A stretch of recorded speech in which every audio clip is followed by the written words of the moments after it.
नमस्कार और मेरे इस YouTube चैनल में आपका स्वागत है। आज मैं आपको माता लक्ष्मी और भगवान कृष्ण का संयुक्त एक ऐसा मंत्र बताऊंगा जिसमें उन भगवान के बीज मंत्र हैं और ये धन प्राप्ति के लिए और धन संबंधी जो भी आपकी बाधाएं हैं और घर में क्लेश कलेश है वो दूर करने के लिए एक बहुत ही प्रभावी ये मंत्र साधना है, वो मैं आपको बताऊंगा। अगर आपने अभी तक मेरा चैनल सब्सक्राइब नहीं किया है तो आपसे मेरी नम्र विनती है कि आप जल्दी से मेरा चैनल सब्सक्राइब कीजिए और बेल आइकॉन दबाना ना भूलिएगा। मैं आपका बहुत आभारी रहूंगा। तो धन की परेशानियां अगर किसी को है या घर में क्लेश कलेश होता है, इसके लिए मैंने और एक कृष्ण भगवान की साधना बताई है। पर ये साधना जो है वो लक्ष्मी देवी और भगवान श्री कृष्ण का संयुक्त मंत्र है। ये वैदिक मंत्र है जिसमें बीज मंत्र जुड़े हुए हैं। तो ये बहुत ही प्रभावी है। जब भी किसी मंत्र में बीज मंत्र जोड़े हुए होते हैं तो ये बहुत ही प्रभावशाली होते हैं और अपना प्रभाव बहुत ही जल्दी दिखाते हैं। तो अगर आपको किसी धन संबंधी परेशानियां हैं, धन आगमन नहीं हो रहा है या कुछ भी ऐसे धन संबंधी परेशानियां हैं, तो ये उपाय आप जरूर कीजिए। आपको ये रोज करने की जरूरत नहीं है, सिर्फ आपको शुक्रवार के दिन ही ये साधना करनी है। तो आपको करना क्या है, मैंने एक मंत्र अभी स्क्रीन पे दिया है और मैं इसका उच्चारण भी करके आपको बताऊंगा। तो मंत्र इस प्रकार है: ओम ह्रीं ह्रीं श्रीं श्रीं लक्ष्मी वासुदेवाय नमः। मैं मंत्र दोबारा दोहराता हूँ। ओम ह्रीं ह्रीं श्रीं श्रीं लक्ष्मी वासुदेवाय नमः। इस मंत्र को आपको क्या करना है, इस मंत्र से कि आपको शुक्रवार के दिन ब्रह्म मुहूर्त में ही करना है।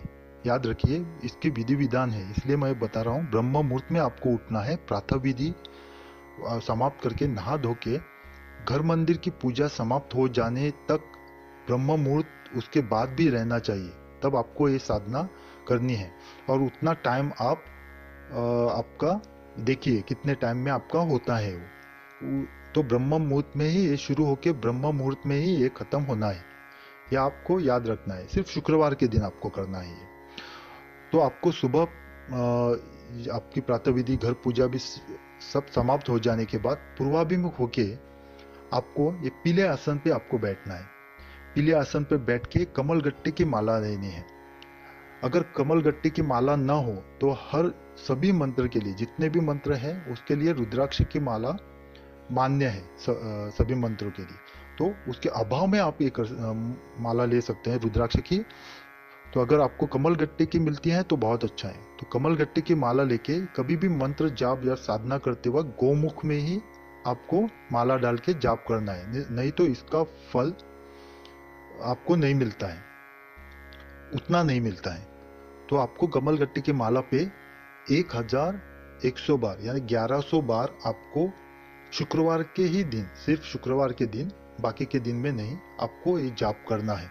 सुबह सामने बाजोट पे माता लक्ष्मी और भगवान विष्णु का या राधा कृष्ण का आप फोटो या मूर्ति जो भी है आपके पास वो आप रखिए और उनके सामने दीप धूप अगरबत्ती जला के गंध पुष्प डाल के यथाशक्ति पूजा कीजिए।